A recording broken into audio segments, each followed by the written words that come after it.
अस्सलाम वालेकुम। आज हम आप लोग को दिखाएंगे अपने डेरे पे बकरी और भैंसे।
बंद कर दा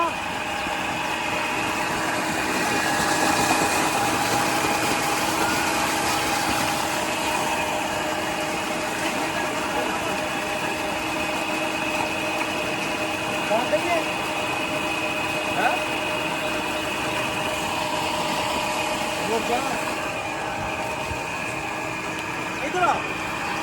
इधर आ इधर आ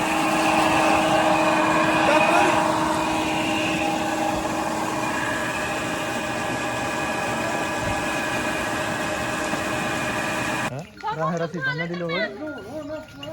वापस आई तरह लाई छापर भाई उतर खलो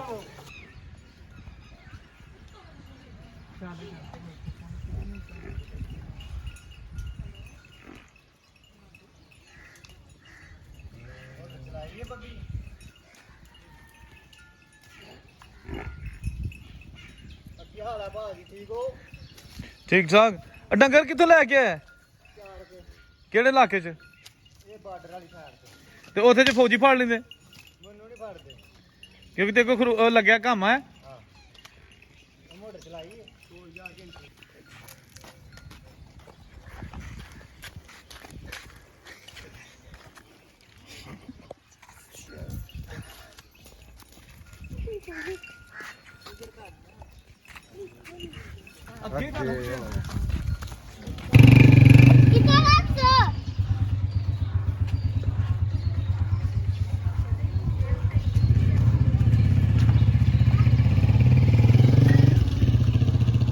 मार दे चेक करवाओ अंकल को क्या लग गया ये धुंधा धुंधा लग गया हाँ हाँ ते मुंह नहीं खुला दे मुंह खोल के जरा दम चेक कराओ हल्ला बोल भी नीचे करना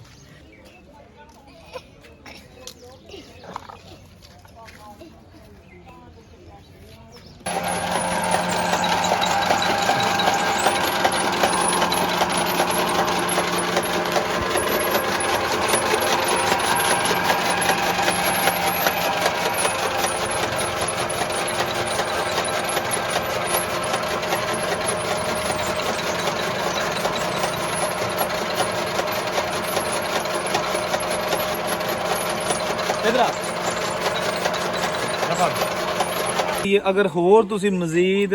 ਸਾਡੇ ਡੇਰੇ ਦੇ ਹਵਾਲੇ ਨਾਲ ਪਿੰਡਾਂ ਦੇ ਹਵਾਲੇ ਨਾਲ ਪਾਕਿਸਤਾਨ ਦੇ ਕਲਚਰ ਔਰ ਸਕਾਫਤ ਦੇ ਹਵਾਲੇ ਨਾਲ ਵੀਡੀਓ ਵੇਖਣਾ ਚਾਹੁੰਦੇ ਹੋ ਤੇ ਚੈਨਲ ਨੂੰ ਜ਼ਰੂਰ ਸਬਸਕ੍ਰਾਈਬ ਕਰੋ ਥੱਲੇ ਬੈਲ ਆਈਕਨ ਦਬਾ ਲੈਣਾ ਤਾਂ ਕਿ ਹਰ ਵੀਡੀਓ ਬਰ ਵਕਤ ਤੁਹਾਡੇ ਕੋਲ ਮਿਲ ਸਕੇ ਅੱਲਾਹ ਹਾਫਿਜ਼